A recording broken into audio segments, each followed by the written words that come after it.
sobreponderado el tema de la libertad civil y financiera, que es súper importante, son pilares bases, pero hay muchas otras maneras en las cuales básicamente perdemos libertad, ¿sí? Entonces yo planteo la libertad en sentido amplio, ¿ok? Y, por ejemplo, una de las cosas es que estuve viendo, analizando data y demás, y efectivamente es como parecería que somos la generación más adicta de la historia de la humanidad. O sea, nunca pasó que estemos 6 horas, por ejemplo, de screen time en promedio. No existe eso. O sea, si yo agarraba un curso, no sé, de mi generación o incluso anteriores, de 30 personas, ¿cuántos eran adictos a las pantallas, los videojuegos u otro tipo de cosas? Era una minoría, ¿correcto? Ahora la mayoría de la gente está con 5 o 6 horas de teléfono promedio, y eso para arrancar. Después le tenés que sumar Netflix, le tenés que sumar otra cosa, comida chatarra, etc. Digo, cuando te querés acordar, tenés una concatenación de vectores, básicamente de adicciones muy fuerte, que ya está normalizado porque, bueno, la mayoría de gente está en la misma. Entonces cuando vos te comparás, ¿no?, en términos relativos a la media, como están todos en la misma, parece que no existe, ¿no? Pero en realidad en términos absolutos somos mucho más adictos de lo que pensamos, ¿no? Y es cierto que hay un componente cultural, ¿no? Porque están todos en la misma, sobre todo la gente joven. Entonces, bueno, está el miedo, digamos, de dejar de pertenecer a la tribu. Entonces te metes en la red social para estar ahí, para no quedarte afuera. Pero igual el principal driver es tecnológico y la efectividad que tiene esto, ¿no? O sea, pensemos que estamos lidiando con plataformas, por ejemplo, digamos, redes sociales, ¿no?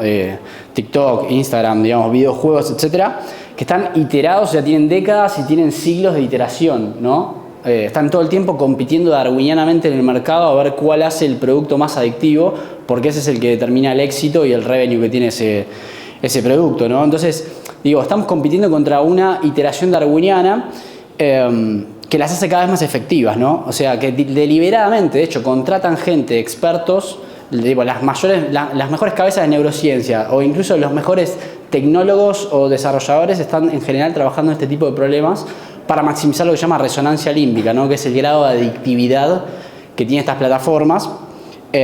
Con esto igual no estoy denostando esto, no estoy diciendo que hay que detener este progreso, ¿no? Pero digo, sí advertir y empezar a generar un poco más de awareness en estos temas. Entonces tenés plataformas que en cada generación entregan recompensas cada vez más efectivas, ¿ok? Y que de alguna manera le pegan directo al sistema límbico, ¿no? El sistema límbico es la parte reptiliana más primitiva que tenemos en el cerebro.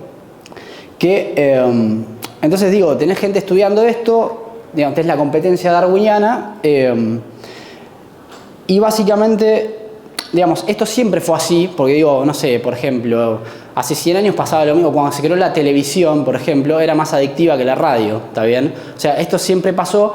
Lo que sí lo diferencia ahora es que, digamos, con el avance tecnológico esto creció exponencialmente. O sea, la efectividad de estas recompensas que entrega esta gente, digamos, pasó ciertos umbrales que nunca había pasado en la historia, ¿no?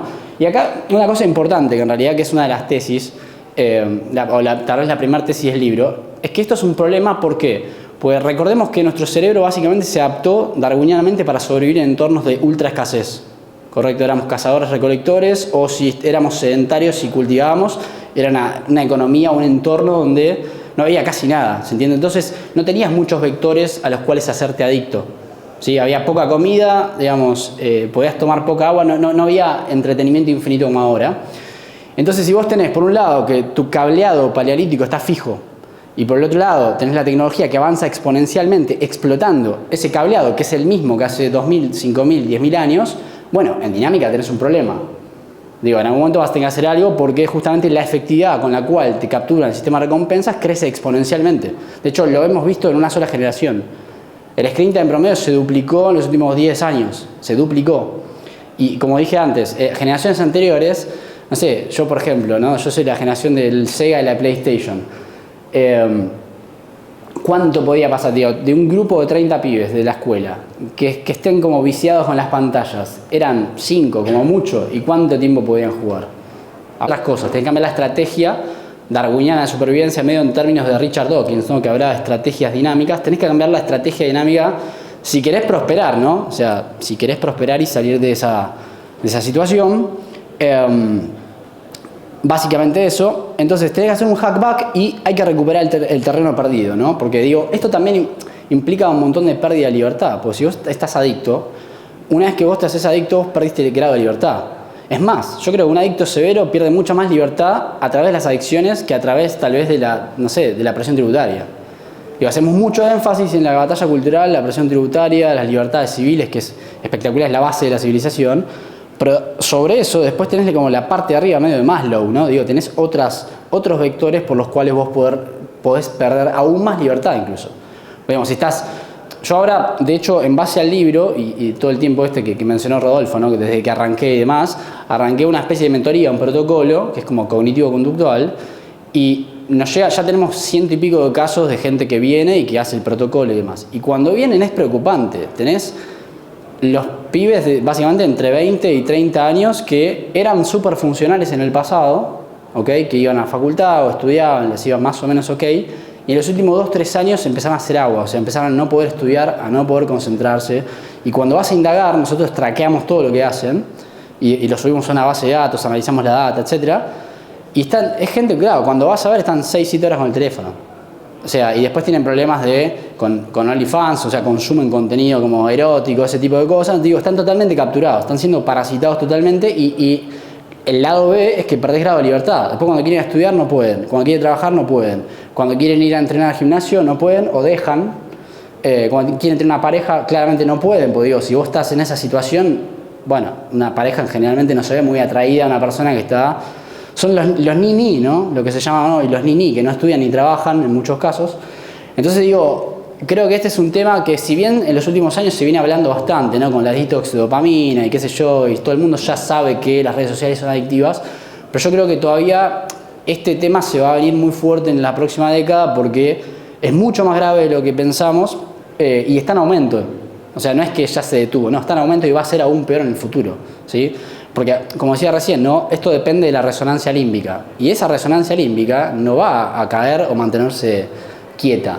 Cuando tengamos, no sé, realidad virtual, ¿no? Con esto, por ejemplo, estos Apple Vision, la resonancia límbica de eso va a ser mucho más alta que cualquier dispositivo de bolsillo, que hoy es bastante básico, de hecho.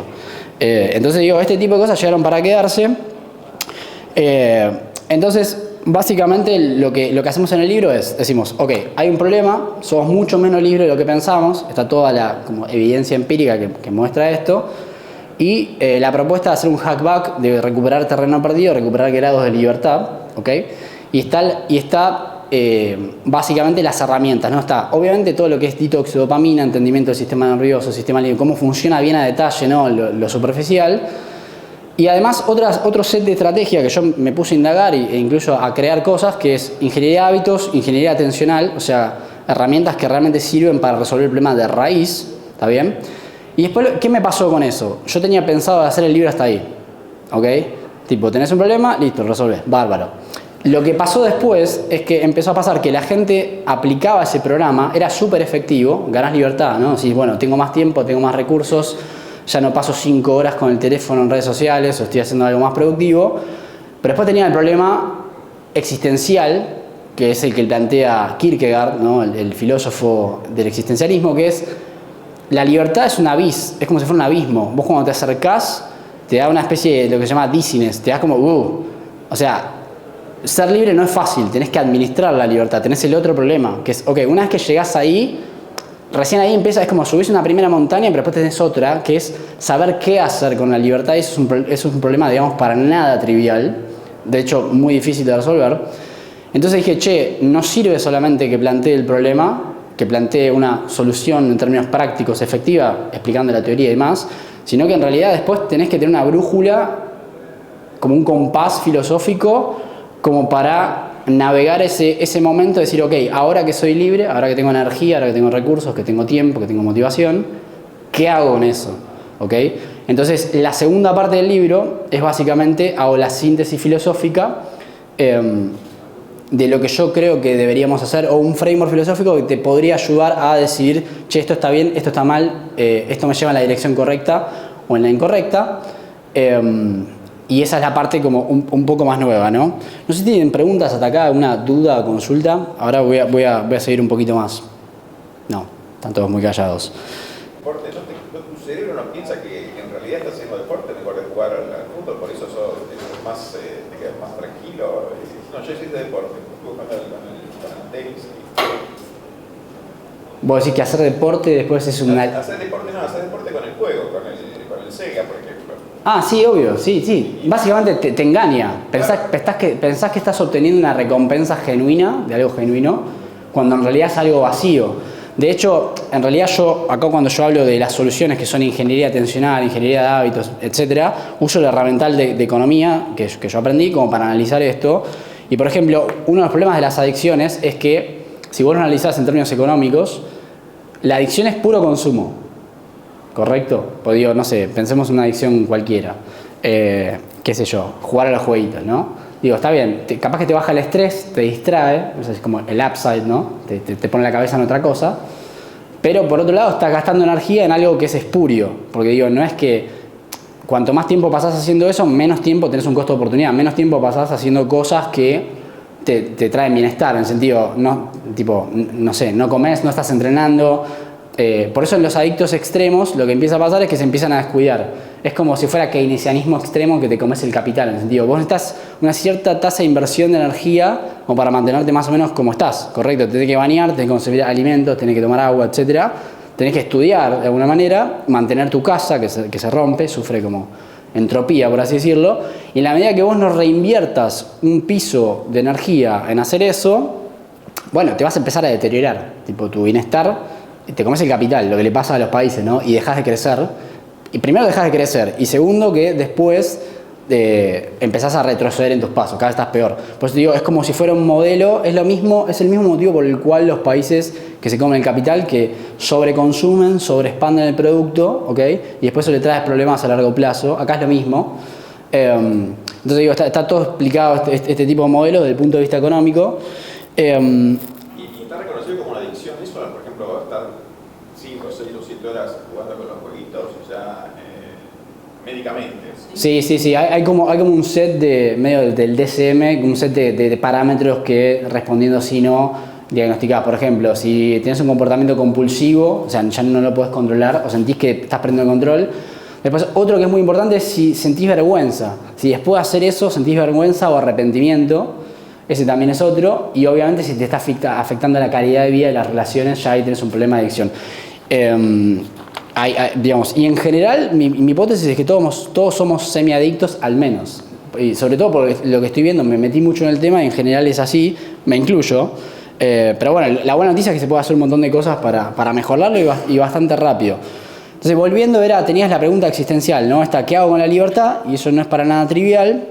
Y ahí hay un tema, ¿no? La administración de la libertad, que es, en general los humanos no nos gusta tener muchas opciones, nos cuesta decidir entre muchas opciones. Y eso tiene un poco también que ver con la aversión al riesgo, no nos gusta perder o no nos gusta sentir que podríamos haber hecho algo mucho mejor. Entonces, claro, cuando vos tenés libertad tenés más opciones, tipo el universo de posibilidades es mucho más grande. Entonces, cuando tenés que elegir entre 15 opciones, primero, es costoso a nivel energético decidir entre muchas opciones, pues las tenés que analizar, ¿correcto? Y ahí tenés un tema, Entonces, esos son los puntos por los cuales la libertad nos incomoda. Está ya recontra estudiado que preferimos decidir rápido. Por eso las aplicaciones y todos los menús son muy simplificados y no te dejan mucho pensar en el menú y te acotan las opciones. Porque, bueno, estamos cableados para elegir entre pocas opciones a lo sumo, ¿ok? Entonces, ahí tenés un problema.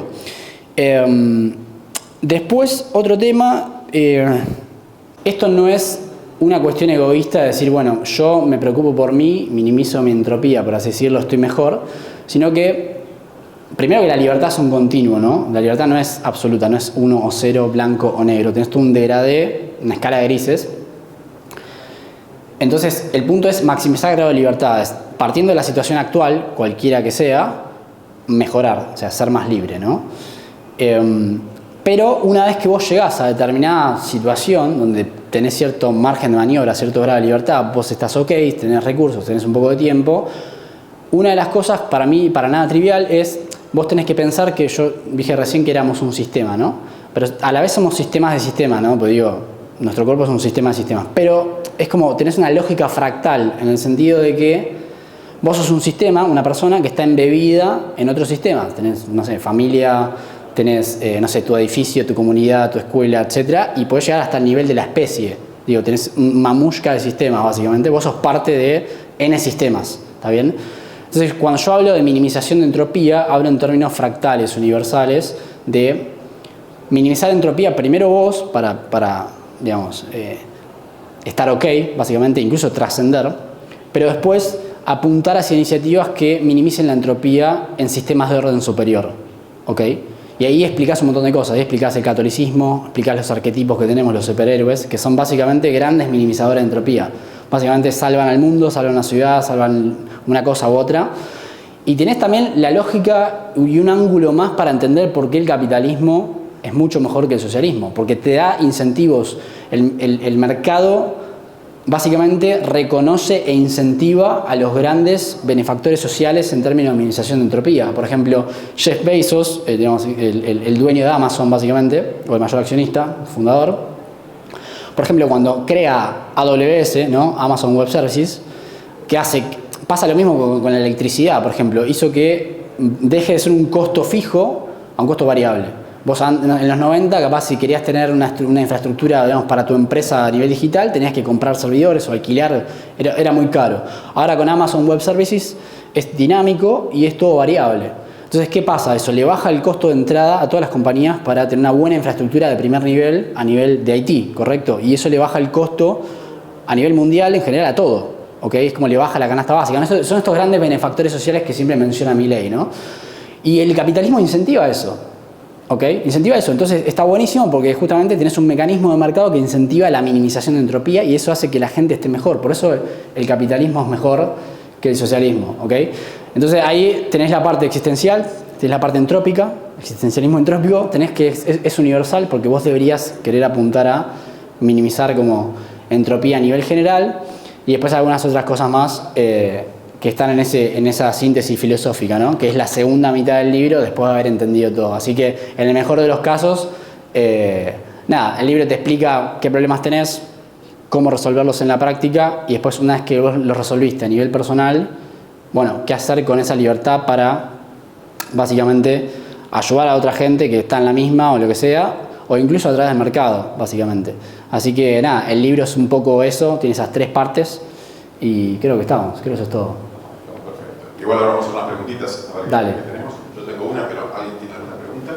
Y tercer punto interesante para esto, nosotros que estamos acá, estamos todavía sentidos con esto que vos mencionaste en un momento, esta cultura keynesiana que tengo una idea de cambiar. Vos lo tratás en el libro. ¿Cómo cambias ese chip? Y es parte de la charla que vos das y esa nueva cultura, ¿cómo la enfrentás?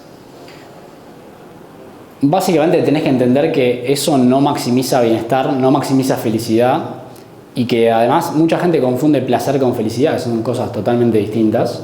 De hecho, en general usan el placer, digamos, se usa el placer como sustituto imperfecto de la felicidad, ¿no? Cuando no tenés felicidad tratás de compensar con placer. O sea, siempre todo lleva a temas filosóficos profundos, milenarios, digamos.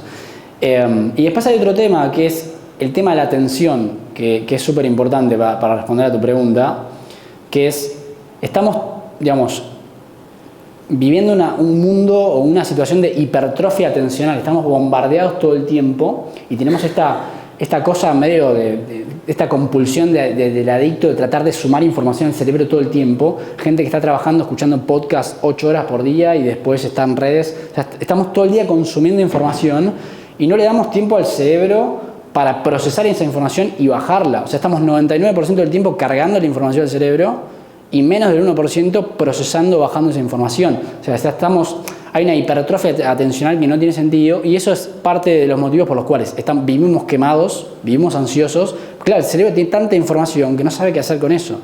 Está como desesperado tratando de sacarla y nosotros seguimos mandándole más información. Y para cerrar esto uno de los síntomas de eso es la caída del span atencional, ¿no? Digamos, la ventana de tiempo que podés prestar atención, que están mínimos históricos. De hecho, hay algunos papers conocidos que dicen que tenemos menos span atencional que un pez de pecera, básicamente. Y eso quiere decir justamente, esto lo puedes explicar muy fácil, hay un modelo, de hecho, de oferta y demanda atencional, con esto cierro, que, digamos, vos tenés una oferta atencional y vos tenés una demanda atencional. O sea, nosotros tenemos X cantidad de horas todos los días de atención de calidad para prestar, ¿ok? Ahora bien, la demanda del otro lado, TikTok, Instagram, el mail, tu jefe, digamos, todo el mundo te demanda esa atención, pero esa atención es finita. Entonces, en la medida que se corre, cada vez te presiona más el mundo, esa atención la tenés que partir en pedazos cada vez más chiquitos para llegar a abastecer todo eso, ¿ok? Entonces, la caída de la espalda atencional lo podés ver como un estrés, un overheat de tu atención, en el sentido que está totalmente sobredemandada y uno no pone las barreras adecuadas como para defenderla, porque tu atención es lo más vital, lo más importante que vos tenés. De hecho, yo creo que, retomando a Javier Milei, el gran asset que tiene Milei, si vos lo pensás, Javier vive medio, ahora de presidente no tanto, pero vive medio desconectado. O sea, el tipo está escribiendo, leyendo, y mientras escribe y lee, nadie le puede contactar. De hecho, por algo no tiene familia.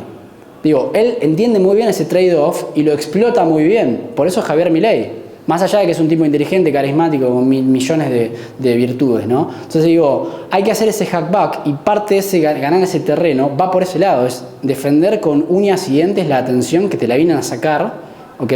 Que básicamente es lo que vos necesitas para estar bien primero y para trascender y hacer algo productivo en segundo lugar, digamos. ¿Alguna pregunta más? Bueno, un aplauso para Juan.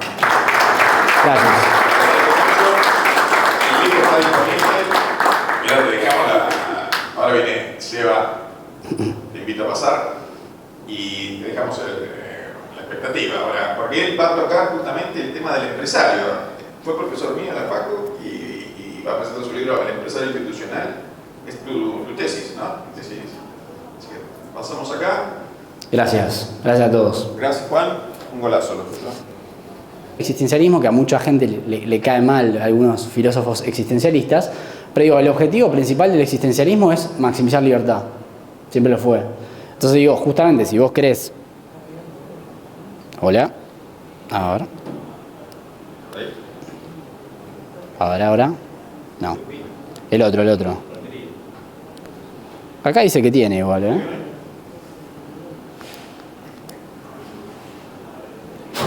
Ahí está. Ahí se arregló. Pero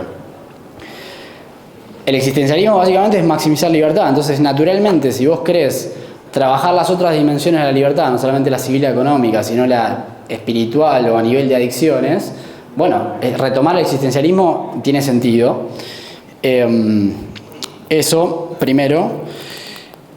Y después otra cosa es, no solamente ser libre uno, estar bien, conseguir libertad financiera, sentirse mejor, etcétera, sino después, de nuevo, qué hacer con esa libertad en sentido virtuoso, ¿no? Por eso digo, termina siendo una síntesis medio aristotélica en el sentido de hacia dónde estamos cableados y hacia dónde llevarla, ¿no? O sea, suponete, tenemos recursos y me pongo una empresa de A o B, estudio esto o estudio otra cosa. ¿Esto que estoy haciendo está bien o está mal? Bueno, la síntesis filosófica esta existencialista básicamente lo resume un poco de manera muy simple, ¿no? Y otra cosa que digo, es una síntesis existencialista, que retoma algunos conceptos, por ejemplo, uso de la entropía, ¿no? Porque uno de los problemas de las adicciones, igual este libro no es solamente de adicciones, ¿no? Es en términos generales, que es la entropía, la supervivencia. Pues digo, como el problema que tenía Aristóteles, ¿no? Que mucha gente le cuestiona, por ejemplo, es, ok, el ser humano quiere maximizar felicidad, ¿no? Vos tenés que apuntar la eudaimonía, ¿no? Que es como digamos, cuando te sentís pleno, ¿no? Pero la gente, digamos, lo cuestionaba porque decía, bueno, eso es muy subjetivo, correcto, es un concepto muy subjetivo, yo puedo creer otra cosa, ¿no? Y es, ok, entonces cuando vos planteas un framework filosófico tenés que tratar de ir muy a los fundamentos, por eso agarramos un montón de nociones de física y de economía para ir bien a los fundamentos. Y una cosa que todo el mundo quiere en general es básicamente sobrevivir, es medio inapelable, ¿no? Todo el mundo quiere sobrevivir, al menos se esfuerza en tratar de no morir. Entonces digo, y yendo bien bottom line, y cuáles son las verdades inapelables, entonces no, digamos, sobrevivir. ¿Y cómo sobrevivimos generalmente, o tratamos de hacer las cosas bien? Minimizando entropía, en el sentido de que vos podés pensar, por ejemplo, el cuerpo es un sistema, ¿correcto?